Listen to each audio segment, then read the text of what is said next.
The scientific chair EMARA is about adopting a vision that is objective and more pragmatic.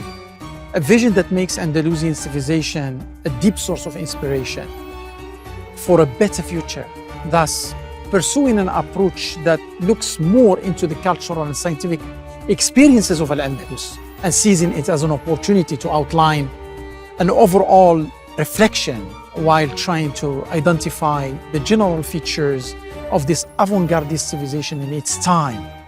Such critical reflection will also lead us straight to question the meanings of the observations made vis-à-vis our current context.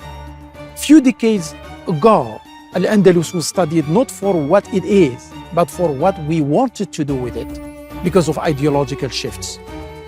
On the one hand, European Orientalists consider the Arab-Muslim phase in Al-Andalus as a mere veneer that has not left any imprint. On the other hand, what exacerbated the situation, the works of some Arab-Muslim historians, philosophers, quite romantic, weighing about the fate of a lost paradise.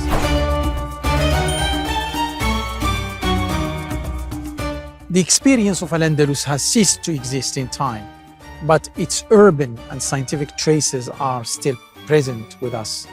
And is still present very much in the living memory as well as in current social and cultural practice.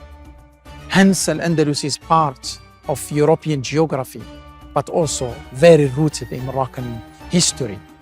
The experience of Al-Andalus linked the destinies of the two countries, Morocco and Spain, through a common history, a very resilient memory, and a very rich and vivid shared heritage.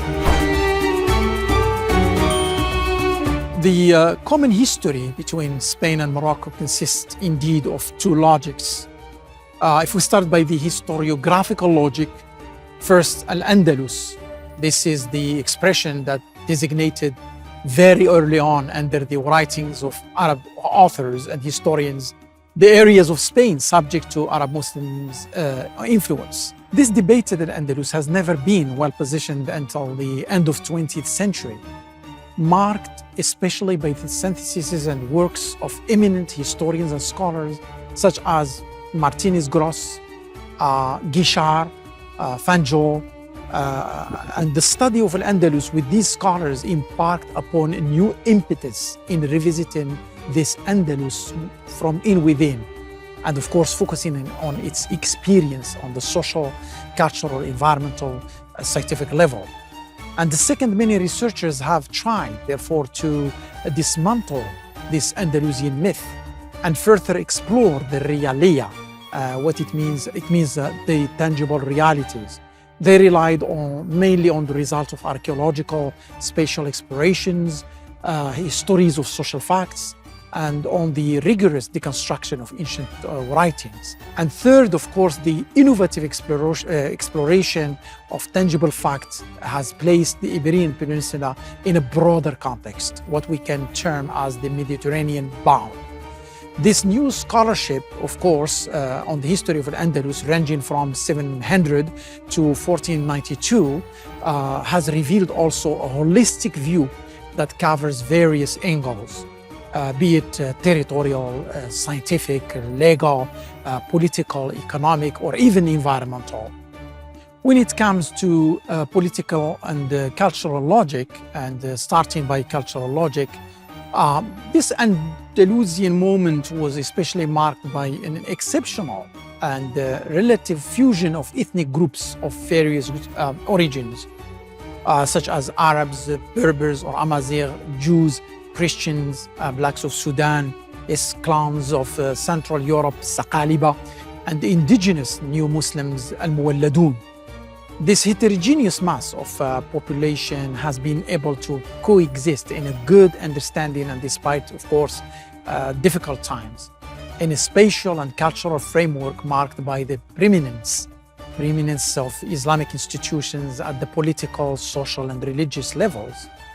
So then the history of Al-Andalus has brought to us some very special moments of intelligent coexistence of different communities, and of course with the mobility of people like the ulama, and other people between the two shores of Spain and Morocco at the time around the Mediterranean.